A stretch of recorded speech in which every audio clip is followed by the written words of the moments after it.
As we speak, I've been here for 2 weeks and trying to understand what is going on the ground. You know, these are some... When you say here, you mean here in United States of America? Or here in New York? No. Also, you just took your job, you just came to post 2 weeks ago. 2 weeks ago, Also, yeah. you're still acclimatizing there. I am, but we're already in the deep...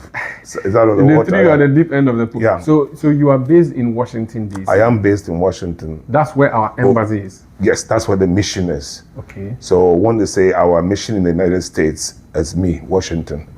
Okay. This is the UN, United Nations. I'll come so you explain the difference for me. But you've done Czech Republic for how many years? I did it for about 2.5 years, and President Mills, under President Mills. And then UK High Commissioner? I was 3.5 years. And then now you don't know how this one is going to last. I don't know how long it's going to last. It's likely to be the full 4 years, which means you're almost becoming a career diplomat. I think Will you be able to call yourself that? No, well, the career ones are recruited by, they are civil servants, those career ones. I'm not a civil servant, even though I'm a public servant. I'm a politician, and we do things slightly differently. Let me take people back a bit. So for many of you who may be watching, of course, you know Victor Smith, but there are others who may not know Victor. I knew Victor Smith when he was speaking for Jerry Rawlings many years ago. I was in JSS through senior high school. And did you try to become MP at a point? Twice, yeah. So former spokesperson to the late former President Rawlings. You tried MP. Was it in the Eastern region or Ashanti? You tried to be MP? In the Eastern region. Which twice, Abuakwa North constituency. That's where my mother hails from. Okay. And I tried it twice. That was really in the lion's den, if I may put it that. Yeah, it was a tough one, because they just don't want to know any other party in that place. But we fought good battles. We got good votes for the presidency. And so in 2012, we won the election. And then 2016, we lost, and I lost. But you've given up on the parliamentary ambition? Oh, yes. I think I've gone past that stage in my life. For now, we want to impress the people of Ghana with this current administration. We want to do wonders for Ghana and the world to see us as such. So President Mahama has a beautiful vision. It's not just talk. We are determined. Some of us are determined to make sure we achieve the vision, what he set out to do for Ghana. What have you been up to since when you, after 2016, what have you been up to for the 8 years in opposition? What have you been doing? I'm sure your former boss died. Yes, in 2020. President Rawlings, may he rest in peace. Yeah, you miss him. Yes, we had our quarrels, but we were still the best of friends, maybe, and towards the end, But even in England, he came to visit. So before he died, you were talking. You were not. Well, we disagree. There's one thing that I liked about him. People were scared of disagreeing with him, but I was determined to. If it was wrong, I would raise queries about whatever actions or utterances, and we had our disagreements, but at times we laughed over it, So I did my work to make sure that the person I served or the nation we're serving, we don't go the wrong way. So try to keep a straight course to achieve positive things for our country. So yes, I since 2017, I came back from the UK in 2017 when President Akufo-Addo and the NPP came into office. And I've been working behind the scenes for the President Mahama. I've been working... Before again, just on Rawlings, so I spoke to one of the people who worked with him many years ago. And the person said he really regrets that President Rawlings has died so early. He should have stayed to see what has happened after the revolution. There are people who think that the revolution failed. There are people who think that the foundation he should have set for us. So people usually say, look at Rwanda, we have a dictator there, he's doing wonders. How can we also have our own version and the country has no progress? I don't know what your comment on is on that. What could he have done that he didn't do? What can he do better? What can we learn from the Rawlings era to build our country? President Rawlings assembled a team to assist him steer the affairs of state after when the revolution, I'm talking about the 1981 revolution. 79, I was a student in UST. Okay. Of course, that one was a short one. Yeah, and then he came back in 1981. I was not in this country at the time, in Ghana at the time. However, he assembled a team of different people from different persuasions. You know, we had President Kufuor, for instance, work for President Rawlings under the revolution. And those who helped, I say kudos to them, because we all needed to support the gentleman. Even though he has come through the barrel of the gun, there was a need to keep our country afloat and not to sink it. So those who joined, I say kudos to them. Subsequently, you know, there was pressure to go constitutional rule as opposed to the military dictatorship. So I asked President Rawlings at one point when President Kufuor came into office,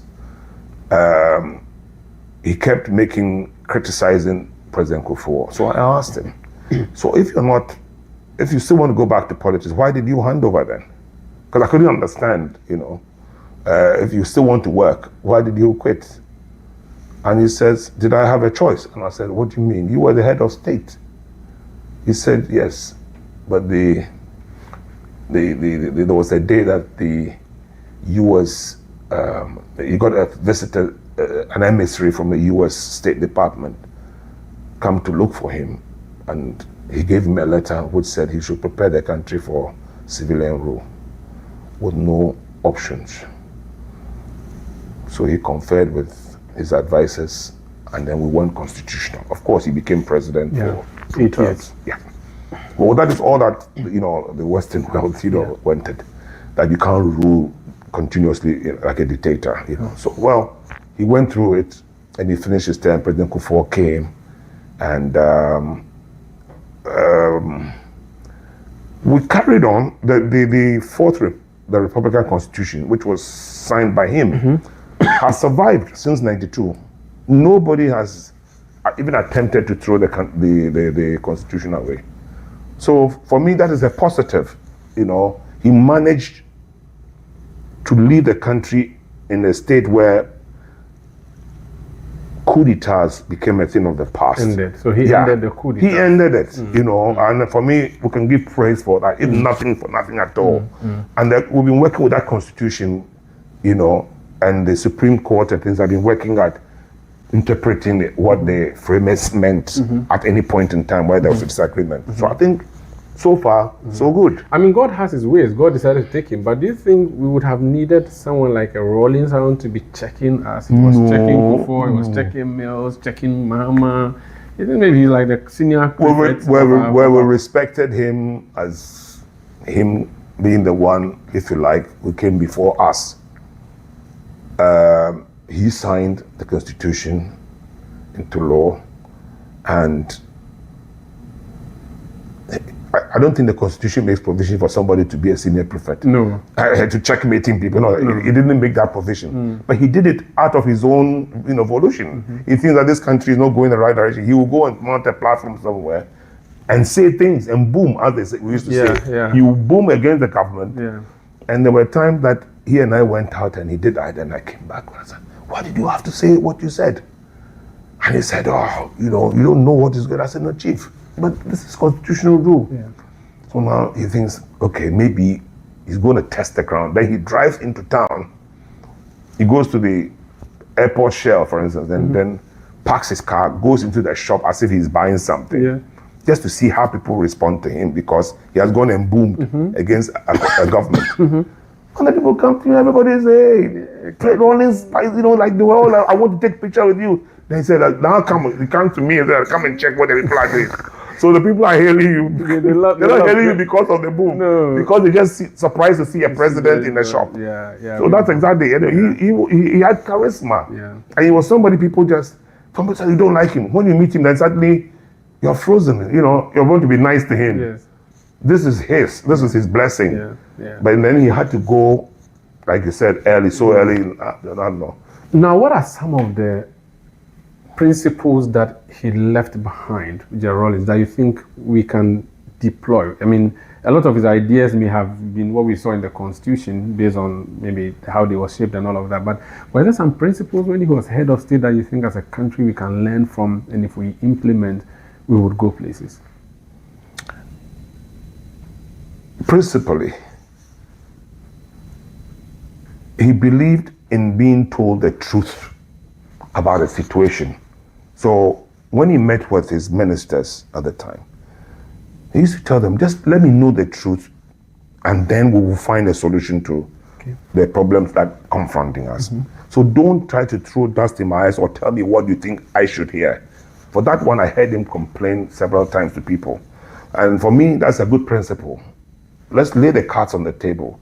This is our situation. Finance minister, this is our situation. How do we get out of it? Sometimes he tells you, I don't know how to do it. He said, I'm the choboy type. Mine is doing the heavy lifting. But I brought you guys in as the people who have schooled to whatever level to tell us how we get ourselves out of the situation. So in one of those, and then this issue of corruption, for instance, he found accountability, social. Exactly. You know, there was a day that one gentleman handled something, and he was so livid. I'll tell you what happened. The World Bank financed a project, and in that project, was something to do with agric or something, or some work they were doing, and they needed some calculators to do a certain job. And somebody, for some reason, decided to buy very high-tech equipment, and the belief is that that person wanted to cream off, cut off some bills. So the World Bank money was used in that manner, and of course, at some point, it's like wasted resources.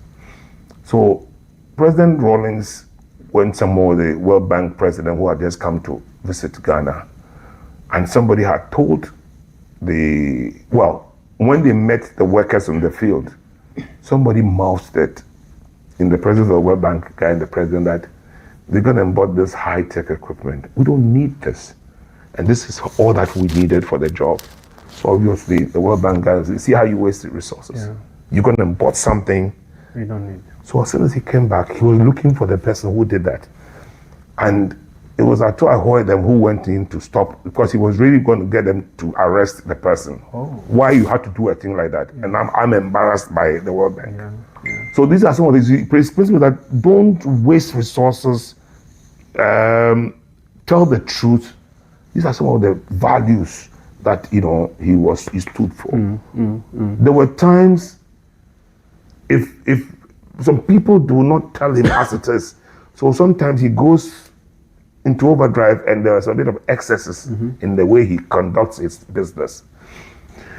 So when I worked with him, we were that close, and the first thing he told me was that respect me as the occupant of the seat, but tell me the truth, and don't shy away from,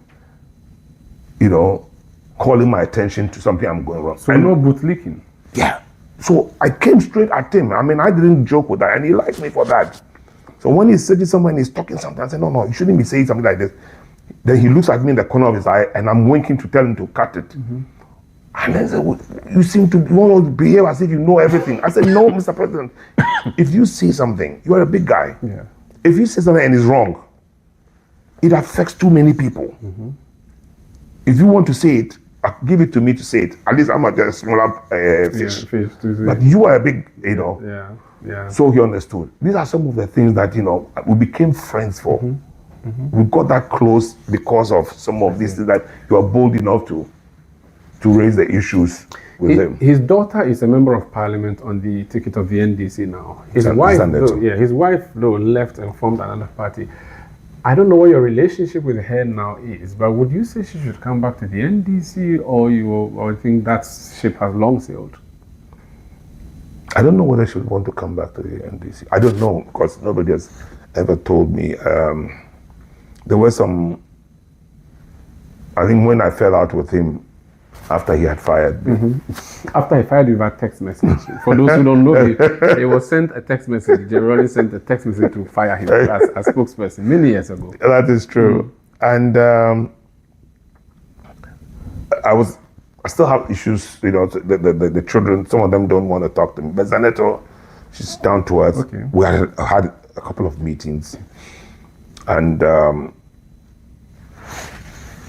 I would love to make up with the mother.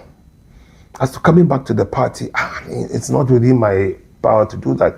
I mean, she could have done that herself, or, I mean, we can't really bring her in against her wishes. It's up to her, When the husband was alive, she never did. Yeah. Husband was caught between a rock and a hard place. Yeah.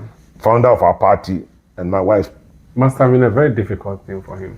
Could you abandon your wife? No, nobody abandons their wife because the mother of your children, not for anything at all.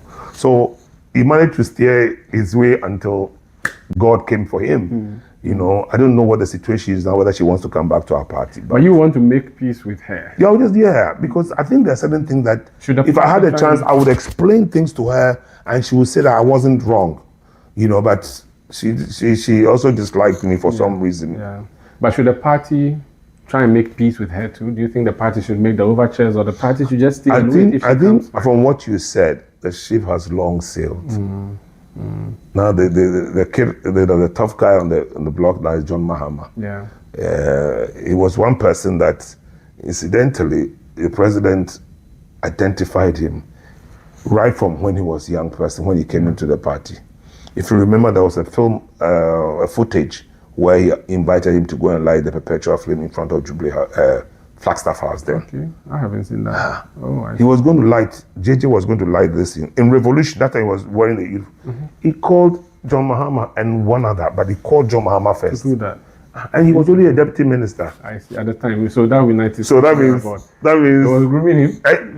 I don't know whether he was grooming or he spotted him. Okay, Senator Ajiman Rawlings is not in the Mahama government as a minister. There are many people who are saying that this is an assault on the memory of Jerry Rawlings. Some are saying, you should have given him minister. There are even claims that he was offered a deputy minister, and she rejected and all of that.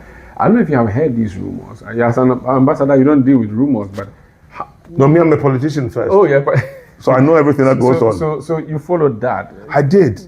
I did. How should it be handled, or how should it have been handled? There was the president's prerogative who appoints, he could have chosen not to appoint me, even though, we all played our role in making sure that we won the elections. But must a Rawlings daughter or a Rawlings not be in a Rawlings party government? Well, she's a member of parliament for NDC and for the constituency of Kole Klote. Yeah. As to why she was not made a minister, I don't think I've discussed this with the president. So, like I said to you, he is the capo. He's the one who makes that decision. He's the appointing officer. And seriously, I cannot say he should go this way or that way unless it's a personal chat with him. Okay. Yeah. The party is in power now. You have 4 years.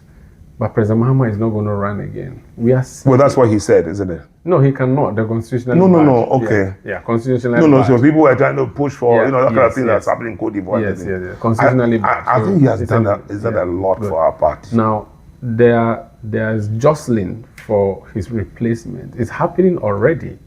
I don't know if you're a politician, so you've seen it. You've seen people are talking. Let me put it this way. Nobody. I don't know about the one they said I see Getia. He said he was doing a thank you tour. That's what I heard. Unless you heard otherwise, you are the media, so I cannot speculate. Even though people may be saying things, if you confront the issue, the person said, "I never said anything like that." They said the chief of staff does weekend walks with people, so he's preparing himself for the thing. They haven't actually announced it. You can hear people sometimes say it. The next president, that kind of thing. It happens. It was happening many years ago for John Mahama and the rest. So it's normal. It's normal for them. Maybe they're trying to prepare the ground for themselves. I don't know. Is it too early, you think, for these? I think so. It's okay. I personally think so. That talk about preparing to replace John Mahama is too early because we haven't even done 1 year coming into office, seriously. And my understanding, when we are, according to our constitution, if we're in office, we choose our flag bearer a year before elections. When we're in opposition, we do it 2 years before. So you can imagine what John Mahama has gone through the up and down of the country resources, So if you had your way, you'd tell those people to stop. Yeah, they're taking off too soon because if too many people enter the thing right now, then instead of us focusing on building this nation or pursuing the agenda of the vision of John Mahama, we'll start disturbing and people are now campaigning instead of. Will Victor Smith one day also throw his name in the ring as someone who wants to? What do you want me to say to you? I don't know. When it's time, would you want to run for president? It's not something that I've, thought about. I think it's early days yet for people to talk.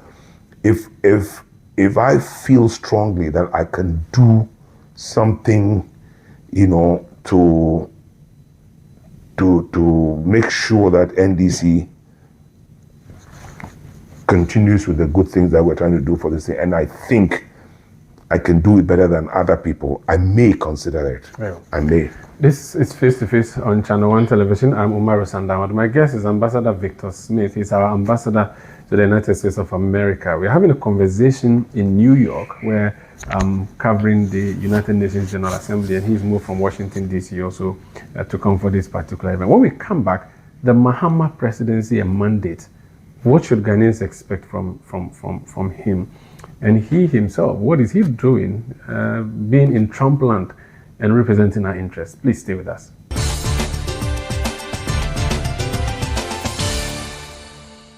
You've seen nothing yet. This Big Brother Naija Season 10. It's 10 times the drama, 10 times the rivalry, and 10 times the game. This is certified. No zero, no minus. Big Brother Naija Season 10. Showing 24/7 on DSTV and on GoTV. Gold sponsor, Guinness.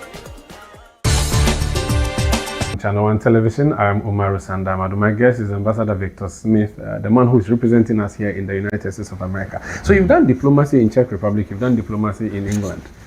Is the one in the US going to be any different? I don't know.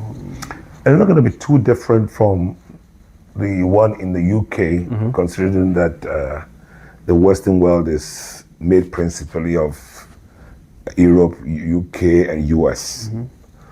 But this is a world stage, if I may put it that way. There are 51 states in the United States of America. They actually look like 50 countries, more or less.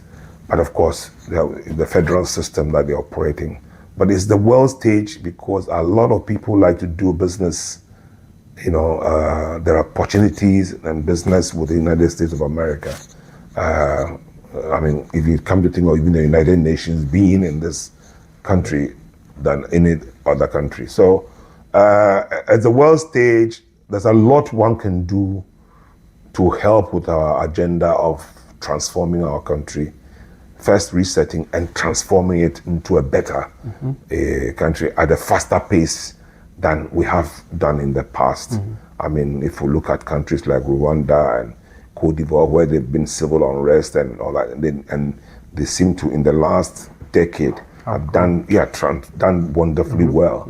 The question is now, 68 years after independence, why is this country, Ghana, seem to be marking time? We're not making forward progress much. So what will be the agenda for Victor Smith in Washington, D.C.? Is the world's capital, is the busiest place, is the biggest place, and everything is happening here. You are the man holding the flag, red, gold, green, with a black star in the middle. What's your focus arriving here? You've been here 2 weeks now. It's too early, but I'm sure you have an agenda. Oh yeah, as soon as I get back to Washington, I've told my staff we're drawing up a plan to tour the United States. We're going to divide the United States into 6 zones.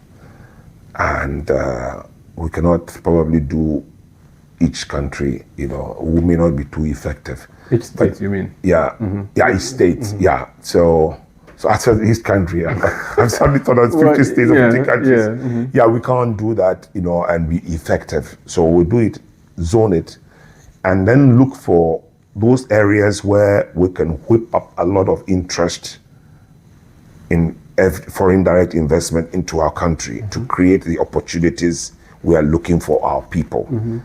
The young, the youth, and all other people, the opportunities we are looking for them to also make progress in their lives, to stem the tide of people exiting our country in search of greener pasture. We need to create the enabling environment for investors to come and for our people to stay and get jobs and opportunities within country. So there's a couple of ways we're going to do that. First, we've got to attract the investors because they have the money. They're deep pockets. They can take advantage of the huge resources, natural resources in our country. The gold, the diamond, the rare elements like lithium and the rest, which is now becoming the thing for electric vehicles and what have you. Our cocoa, our oil, big opportunities in Ghana. Maybe we don't have the know-how or the technology to bring value to it. So we're shipping things in the raw form, even that Greek. Forget about cocoa for now, it's a cash crop. But that Greek, we're just shipping pineapples and things and all the other things out in its raw state. We don't add value. So to add value, if we can get people with the resources, money, to assist or come and set up in partnership with Ghanaians and grow business and create jobs. We're doing several things. They will benefit, we will benefit. It's a win-win. Our people, youth will get jobs when they get out of universities. So they don't go in search of greener pasture. They run into consular problems like visa and things. People come and overstay in this country and ICE are chasing them on the street. These are humiliating. These are things we must try and discourage. The only way we can discourage and encourage Ghanaians to remain is to create opportunities for them at home. I mean, we have better weather than these people do have. So if we can create those opportunities, then we can afford to tell our people to go back home and stay there and let us build our country. But for now, you cannot. Whenever you tell them that, they ask you, stay home and do what? Do you have a job for me? And we don't have any sustainable type of development. Okay, so if it's not going to happen, then leave him alone. 2 days ago, I interviewed 3 teachers, Ghanaian teachers who are here in the United States. They are in Yonkers, in Bronx.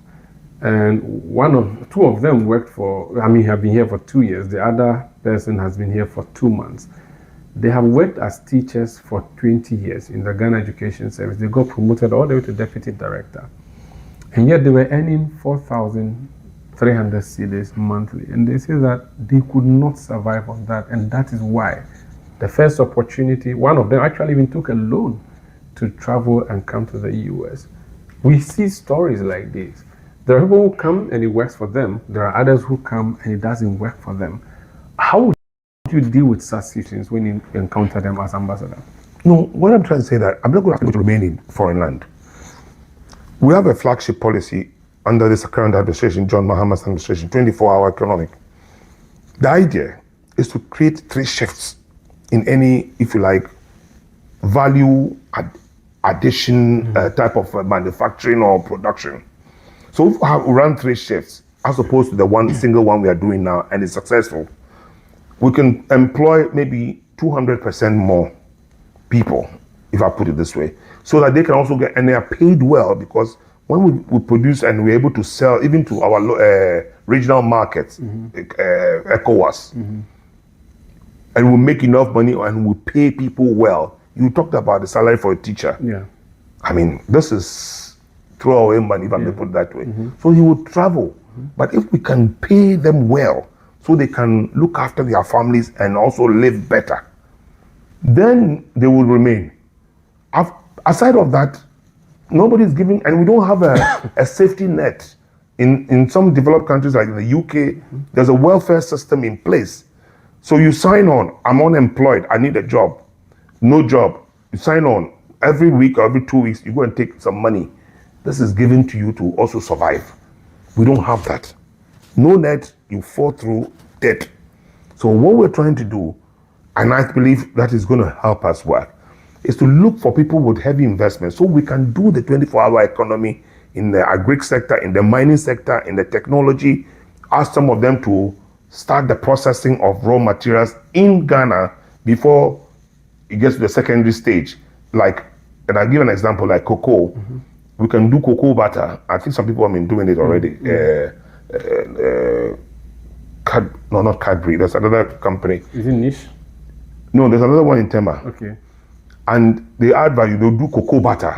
Now the butter was originally being done abroad. So if they did it, they took the cocoa and did the butter.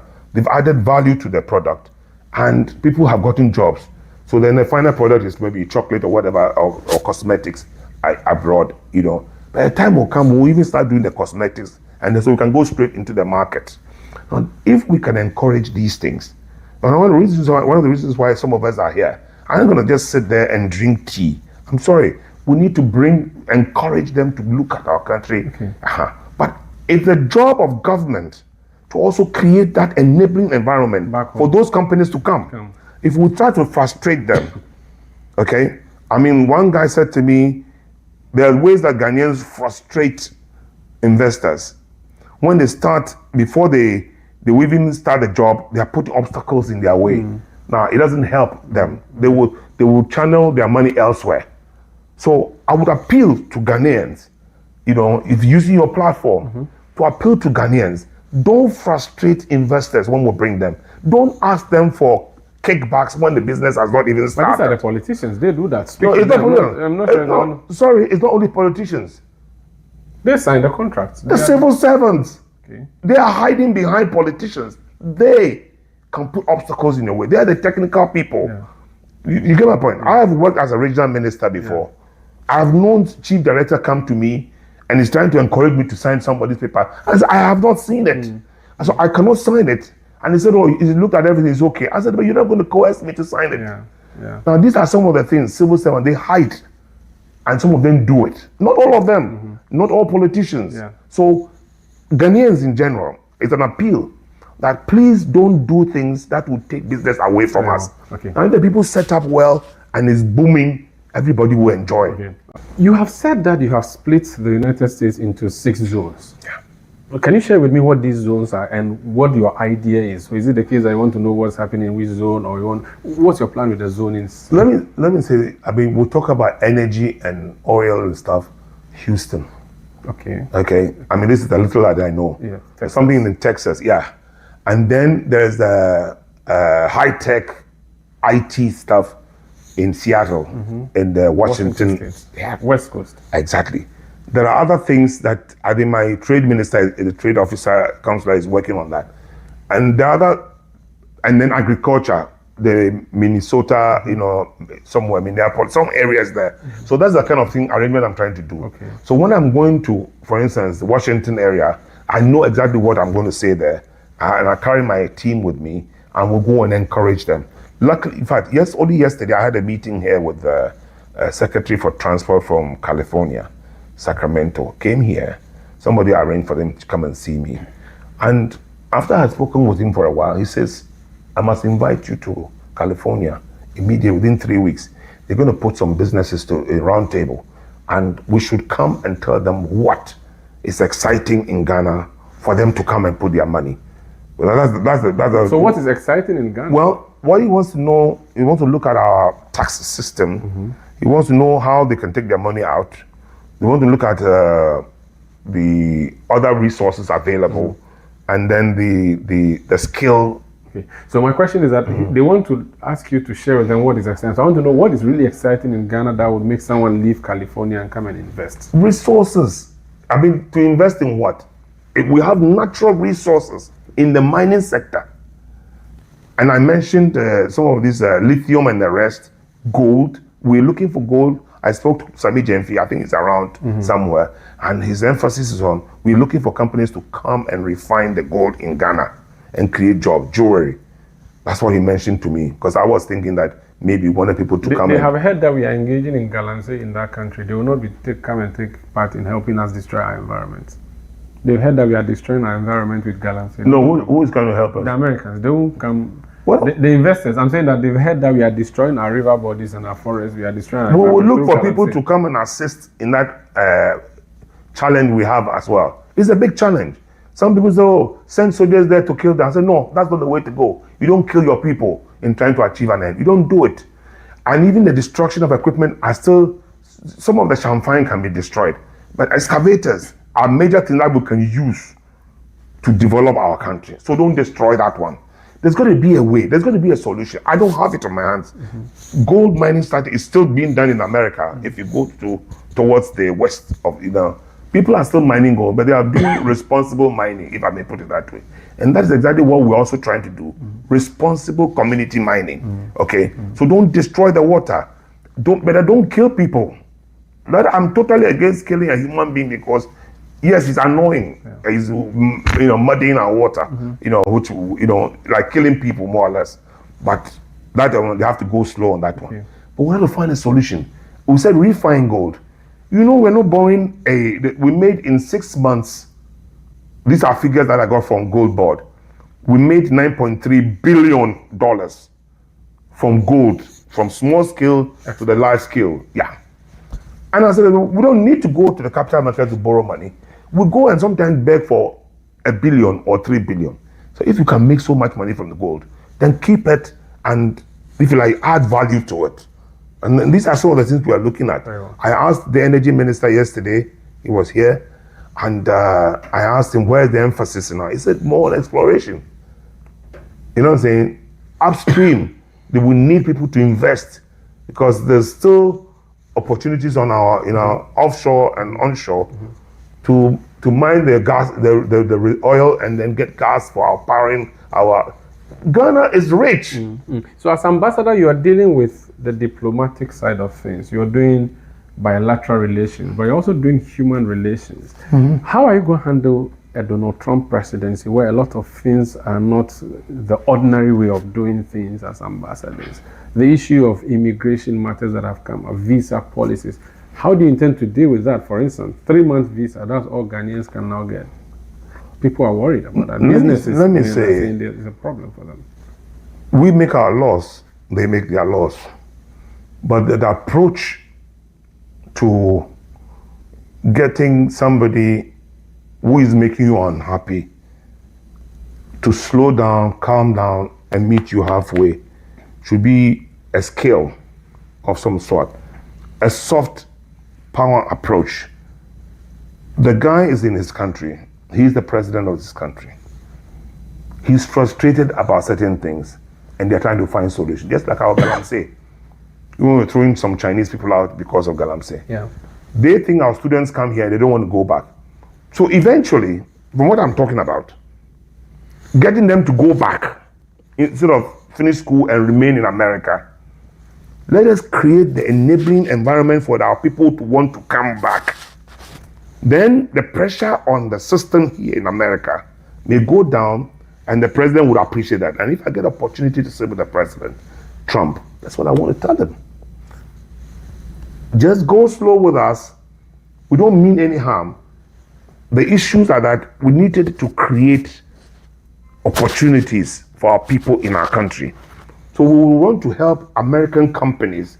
They will grow, but they will come and make use of our natural resources to create those opportunities for us, and our people will come back and get jobs. So we have this, what we call the local content law to make sure that you partner investors, so Ghanaians will start coming back. You let there be big businesses going to Ghana, and you will see Ghanaians moving from here to there.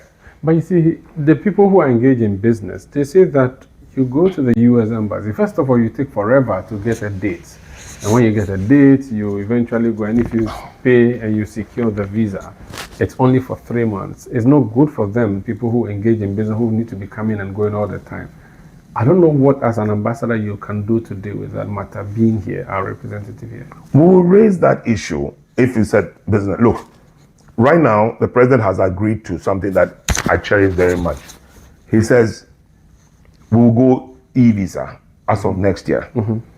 So that American businessmen or tourists who want to come to Ghana and spend their money in our economy will not be frustrated by the sending your passport and getting lost or being kept at our embassy by some unscrupulous characters. All these things will be a thing of the past. If you have an American passport, you go online and then you apply. Within days, you get your response in a QR code. You pay for it. And then the airlines are being spoken to. So when you see that QR code, visa has been given, he arrives in Accra and is doing his business. He doesn't have to come to the embassy physically. And that takes care of investors, some of the frustrations the investors face. Once you remove that, they are more likely to want to. So if he's traveling. So you're talking about Americans wanting to come to Ghana? Well, Ghanaians do have American passports. Yes. There are Ghanaians here who have American passports. Yeah, I'm talking about Ghanaians who want to come here, students who want to be here to learn and are given 3 months visa. No, this is a recent thing. Okay. No, students, they can't give you 3 months. You're coming to school. Once the approval is given, you're getting a visa for the duration of your course. It's not for 3. But those who are coming as tourists, the B1, B2 visas, they are the ones that are, they introduce that aspect so that it's not that they want to make money, to control, because it seems to be getting out of hand.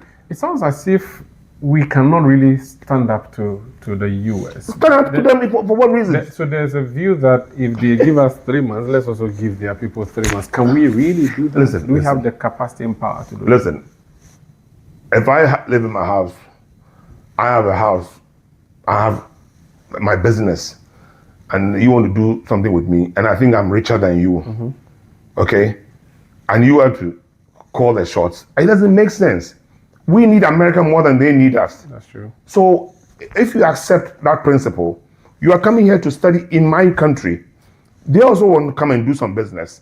Those who want to come and help our country. But should we not retaliate? Can we retaliate? I think that we should use soft power, no retaliation. So on the issue, don't go on fighting. We need to massage egos. We need to calm people down. So on the issue of tariffs, for instance, we cannot fight back. We can only beg. We can negotiate. Recently they gave us some 14 people, the deportees. Yes. We took 14 people. Yes. Ghana took a decision because Human Rights International is not happy with that. They say that what you have done is defying a lot of our agreements. No. It's not and true. that the human rights of these people have been violated. No, and that you're helping America hurt people. That's what they say. What is going on here? Would they rather go to the alligator detention center? Would they rather be taken there? No. That is dehumanizing. Putting human beings near that place and telling that if you cross over to that side, the alligators will eat you up. I'd rather go to my country. But some of them came up with stories, reason why they're seeking asylum and all that. Asylum seekers are different. Okay, they would investigate it to see whether, and they are aware that this country, there's nobody threatening anybody in Ghana. They have good relations with Ghana. You're not going to a country where, for instance, they know that they eat human beings, maybe let me say exaggeration. So my position is, as much as you want to help ease make it easy for Ghanaians to travel as and when, there are good guys and good people and bad people. So we are hosting deportees for America. That's our job now? No. We said that if you're from West Africa, we have this ECOWAS thing, all right? And instead of putting them in the jail, you can bring them, and that's what we accept. But who sent us? Why are we? What do you mean? They approached us. We could have sent. Our president was the one. Yeah, they considered it with national security and everything. And we thought that every country will do things with people. Okay, we have very good bilateral relations. We're not going to burn our fingers with this decision of ours, because remember when we took the Gitmo people. I'm saying that I've had Nigerians came to me. Why did we accept? Just last week. Yeah. That they refused, and why have we accepted? Are we out to fight people or to reason with people? I like to reason with people. Okay? We need to massage people's egos sometimes. But we need to reason, because some people, you have a problem, I might have the same problem. I may handle it differently, you will handle it differently. President of the United States is handling the challenges he has with immigration issues. He's handling it the way he wants to handle it. It's not, it's not happy with us. Mm-hmm. I mean, we're not happy with it. So I come to him. That is why I said I've come here. An opportunity will come soon that I can even sit with President or with the Foreign Minister, Secretary of State, or some senior personnel, and to appeal to their conscience. Okay, we're not asking that we should allow us to come and dump Ghanaians who are hustlers and stuff like that. No, that is not the issue. The president has taken a decision because he's frustrated about the immigration status. So we're going to manage it. He said if you don't have proper documents, then you don't belong here. If you came to Ghana, you don't have proper documents, you don't belong in Ghana. We will take you out. Very well. This is Face to Face on ChannelOne Television. I'm Umaru Sanda Amadu. My guest is our ambassador to the United States. I'm having a conversation with him in New York, the United States, where the ongoing UN General Assembly is happening, and I took the opportunity to have this conversation with him. We'll be back so that I'll ask him in the Bahamas' last 3 years, what should we expect, and what role is going to help in delivering that.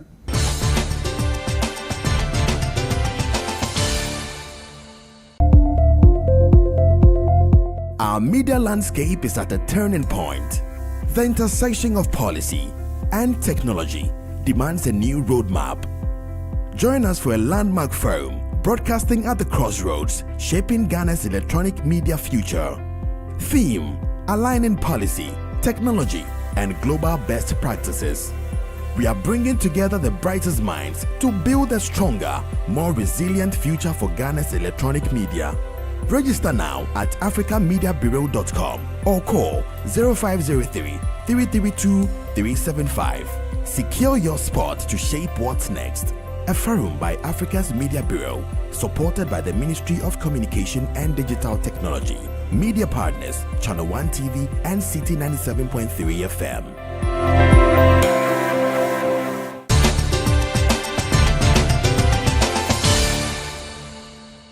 Yeah, welcome back. This is Face to Face on ChannelOne Television. Let's conclude this conversation. Ambassador, President Mahama has been given a huge mandate. You are part of his government now because you are representing him abroad. What should Ghanaians expect in the next 3 to 4 years? From me or from President? From the president, from the government. Yeah, from the government which you belong to. Well, he's doing well so far. You saw the welcome that Ghanaians gave him here. The world over, they think he may have learned a lot, or he has actually, from the past, because he had the chance before, and he did well, but for some reason people voted against us, and then we've come back and he's still in the driving seat. So far,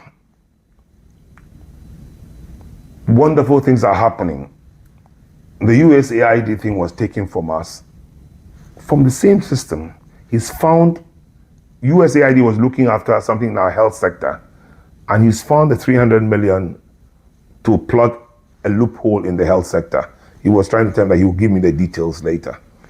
What I'm trying to say is that he wants to leave a legacy that he'll become, if not the most famous president that we ever had when he has finished his term, because he's been around since 2009, and we're in 2025. He's been around, went into position 8 years, and is back again. Has he really truly learned his lessons, or some lessons that would help us as a nation? Oh, but of course, every human being. So we shouldn't expect the same things we saw 2012, 2016. What did you see that you didn't like? We saw a lot of the reasons, we saw a lot of things that led to him losing the election. Well, some things were, some of them were propaganda. Some of them too probably were real. And I believe on reflection, he would know where he thinks he should have done things slightly differently and how he should have worked out with the team he had then and now. So I believe the president is a good learner. He sits back, he understands every sector of the economy. He can talk to anybody about every sector of the economy, better than probably I would do, because he makes the effort to study it, because he's the boss. So if you're the boss of an area, then you should know everything that happens in under your watch. I think he's learned lessons from wherever he went wrong, and where he thinks he needed to reinforce and do better he's doing them. Critics say that all what we are seeing now is what they call settings. I don't know if you know what settings is. It's a make-believe. No. That No. Which one is the make-believe? Yeah. They're all pretense. When we took the exchange rate from where it was to this thing, is pretense. Have we ever seen Ghana's 17 cities to the dollar before? But under the last administration. And Ghanaians saw it drop so quickly and the city became strong. It has benefited importers and traders. It's climbing back. No, it's not coming back as fast as it came down. You should tell us that sometimes these things happen. And then they sort of, like a pendulum. They say the city has a mind of its own. You and I, in fact, they say your government, you are not really controlling anything that's working on its own. But those who have nothing to offer Ghana, those who are talking like that, they stood there and watched their government go out of office with 1.7 million votes. They said they were doing the wonders. The vice president then, Baumia, he said all the things he said about the exchange rates would expose you. What happened? He was thrown out just like that. He saw it. He was there. He was in charge of the thing. What happened? They shouldn't come and say things that would, even anger people. The only place where people are complaining about that we're slowed down in prosecuting these people. Seriously. Do you agree that you are slowing down? Well, yeah. I mean, we have been slow in starting the process. But the Attorney General has said it to even me personally. Listen, the worst thing is to go to court and lose a case. What if you don't really have a case? I'm not going to court. There's nothing to prosecute. It doesn't mean that. Everything you said, the oral, the thing you said. No, it's not true. It's not true. We have Yoko dealing with their own. The Attorney General, I think he's going to start some prosecutions very soon. Not because anybody is coercing him. Because he tells the president, the last thing you want is go and waste time in court. I go there and I know that I'm nailing this person because the person is guilty of as charged. We don't want to do that in our country. You know the people you are in government with. Do you have the assurance and the belief that by the next 4 years, some of your colleagues are not going to be doing the same thing that the previous administration people were doing, which led them into opposition? I think they will be treading very dangerous ground because the president is watching. Is he? He's watching. And you see, let me tell you something. Some of us, the way we are made up, I can sit anywhere and I'll speak my mind. If I think a minister or an appointee of our government is going wayward, the president will hear it. I won't go and stand on radio and talk, but I will tell the president and tell whoever it is that you're going wrong. You are taking our government down if you're doing the wrong thing. Why shouldn't it be, we should just remove such a person? Will he listen? He will listen. You're giving that indication? He would remove the person because enough grounds for removal. Why shouldn't you be removed? If somebody brings evidence of you having done, let me tell you one thing he did. You remember the bus branding issue? Yes. I'd gone to Senchi, we had this economic thing there and all appointees and big guys were there. And there was talk about the Minister for Transport then, Jifa Ativo. Why should you allow this to happen? To tarnish our image. These were big guys in our government, ministers. And I'm asking that you people are talking here and nobody wants to tell the president what he must do because he's your colleague. I will leave there where we were discussing this thing and I make a call to the president. He was in church that Sunday. I called the call, he wasn't picking. Then when he finished, he called me, what is it? And I said, this is what your people are saying. They think that you should discipline this guy, this lady, or find out why she should do a thing like this to damage us. The president asked me to come to Accra immediately. So I drove to him. And we discussed it at length. And he said, look, I wanted to tell you what I'm about to do. It wasn't because you are calling. I said, yes, sir. If you do the right thing, he said, I'm going to ask her to go. And that's exactly, within 2 days, she was gone. The president was livid. That should put us in such an embarrassing situation. So I believe John Mahama, he's laughing with people, but you won't take him down with you. We have to go now, but you have seen a lot in this country. Ghanaians have changed from MPP to NDC to MPP and back to NDC again. If you read George Orwell's Animal Farm, it's a concluding line of that book, where the animals outside were not sure whether there's a difference now between the human beings and the pigs that were ruling them. Can you assure Ghanaians that the NDC will be better? You definitely. The party you belong to? Definitely. The government? I wouldn't be part of this party if I thought it was going to drown all of us. I'll be out. I wouldn't accept their position if they're just taking us down.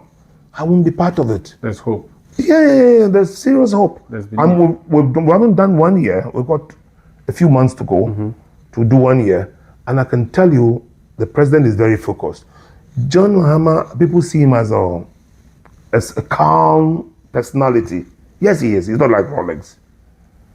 But don't toy with him, because this time around, when he finishes his term, he's going on retirement. So if you misconduct or abuse the office he's giving you, he just appoints somebody into your position. Very well. So you're going home. Ambassador Victor Smith, thank you so much for speaking to us. Congratulations on the appointment. Enjoy Washington, D.C. and the United States of America. Umaru, thank you so much for having me this morning, afternoon. Yes. Thank you. So this has been Face to Face on Channel One Television. I'm Umaru Sanda Amadu with our ambassador to the United States of America, Victor Smith.